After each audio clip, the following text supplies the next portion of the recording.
Subscribe to our YouTube channel. How to Become Interested in a Subject: How to Use Your Mind, 1921, by Harry D. Kitson. I can't get interested in medieval history. This illustrates a kind of complaint frequently made by college students.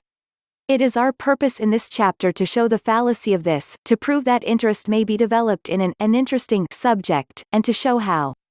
In order to lay a firm foundation for our psychologizing, let us examine into the nature of interest and see what it really is.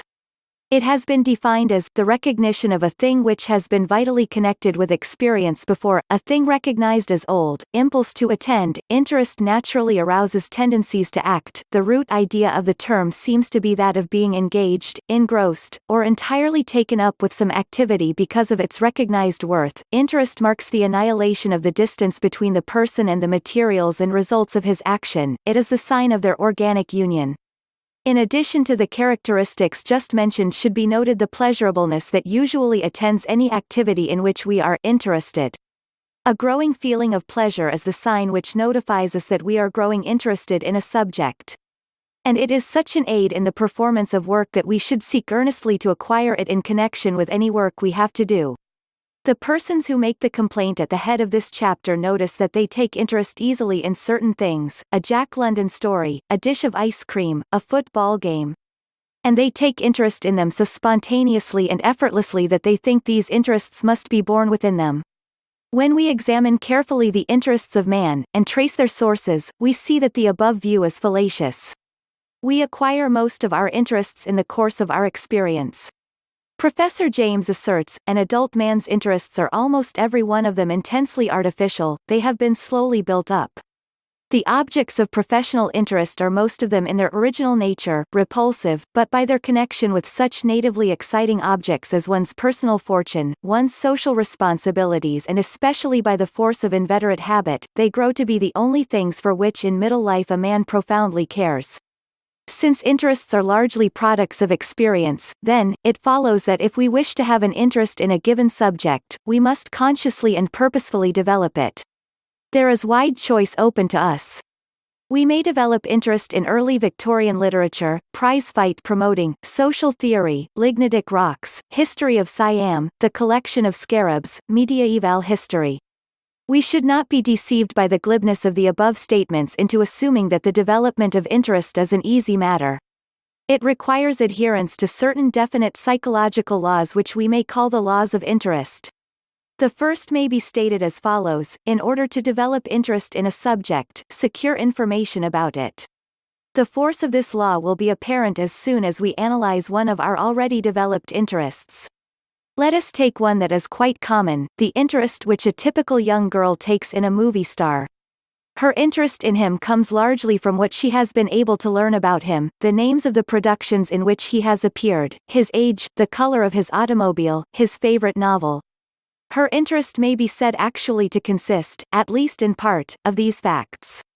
The astute press agent knows the force of this law, and at well-timed intervals he lets slip through bits of information about the star, which fan the interest of the fair devotee to a still whiter heat. The relation of information to interest is still further illustrated by the case of the typical university professor or scientist. He is interested in certain objects of research, infusoria, electrons, plant ecology, because he knows so much about them. His interest may be said to consist partly of the body of knowledge that he possesses.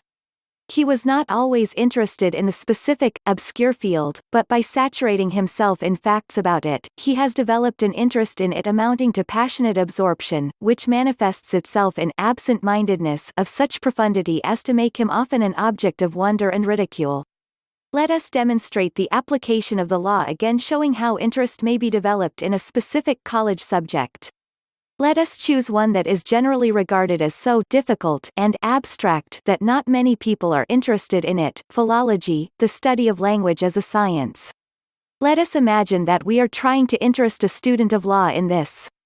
As a first step we shall select some legal term and show what philology can tell about it. A term frequently encountered in law is indenture, a certain form of contract. Philological researches have uncovered an interesting history regarding this word.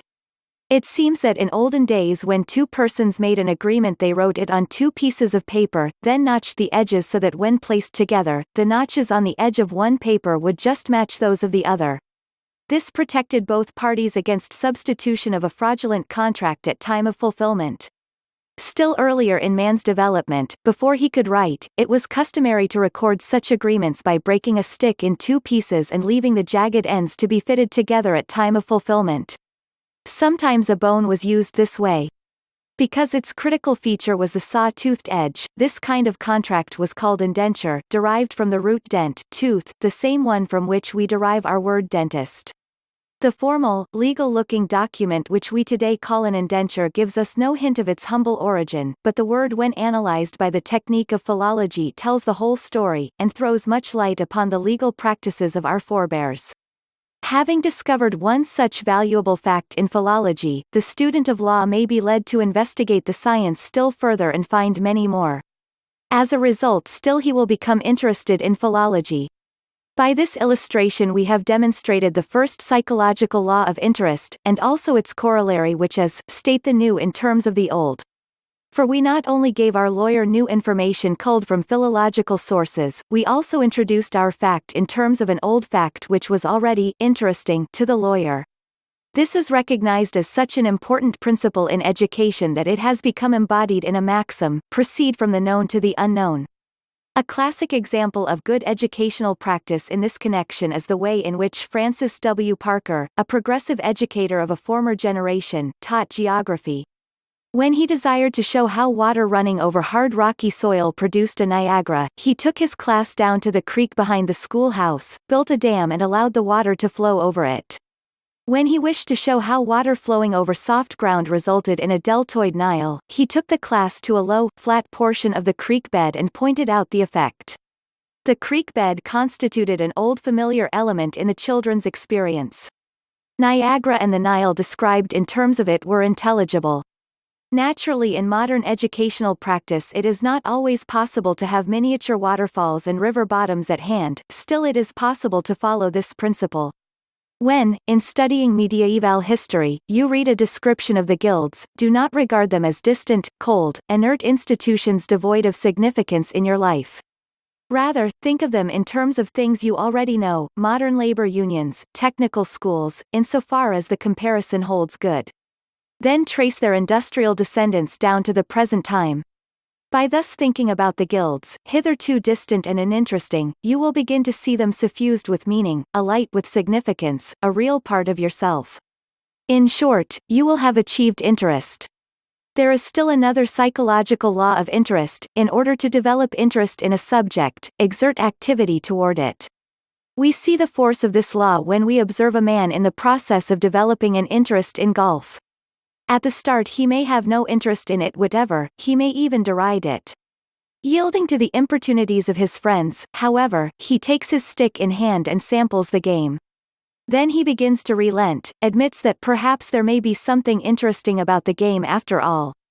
As he practices with greater frequency he begins to develop a warmer and still warmer interest until finally he thinks of little else, neglecting social and professional obligations and boring his friends ad nauseum with recitals of golfing incidents.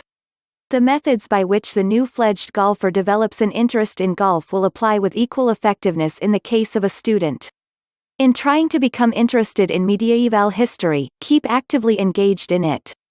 Read book after book dealing with the subject. Apply it to your studies in political economy, English, and American history.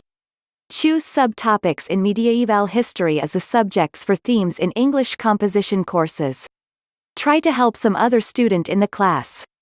Take part in class discussions and talk informally with the instructor outside of the classroom. Use your ingenuity to devise methods of keeping active toward the subject. Presently you will discover that the subject no longer appears cold and forbidding, but that it glows warm with virility, that it has become interesting. It will readily be noticed that the two laws of interest here set forth are closely interrelated. One can hardly seek information about a subject without exerting activity toward it. Conversely, one cannot maintain activity on behalf of a subject without at the same time acquiring information about it.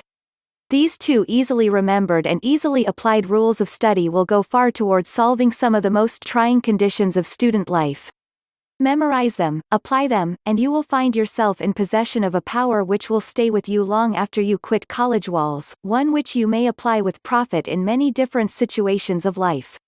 We have shown in this chapter the fallacy of the assumption that a student cannot become genuinely interested in a subject which at first seems uninteresting. We have shown that he may develop interest in any subject if he but employs the proper psychological methods. That he must obey the twofold law, secure information about the subject, stating the new in terms of the old, and exert activity toward it. That when he has thus lighted the flame of interest, he will find his entire intellectual life illuminated, glowing with purpose, resplendent with success. In concluding this discussion, we should note the wide difference between the quality of study which is done with interest and that done without it. Under the latter condition the student is a slave, a drudge; under the former, a god, a creator. Touched by the galvanic spark he sees new significance in every page, in every line. As his vision enlarges, he perceives new relations between his study and his future aims, indeed, between his study and the progress of the universe. And he goes to his educational tasks not as a prisoner weighted down by ball and chain, but as an eager prospector infatuated by the lust for gold. Encouraged by the continual stores of new things he uncovers, intoxicated by the ozone of mental activity, he delves continually deeper until finally he emerges rich with knowledge and full of power, the intellectual power that signifies mastery over a subject. Readings and exercises. Readings. James 8 chapters 10th and 11th. Dewey 3 exercise. Show how your interest in some subject, for example, the game of football, has grown in proportion to the number of facts you have discovered about it and the activity you have exerted toward it. Choose some subject in which you are not at present interested. Make the statement, I am determined to develop an interest in. I will take the following specific steps toward this end. Subscribe to our YouTube channel.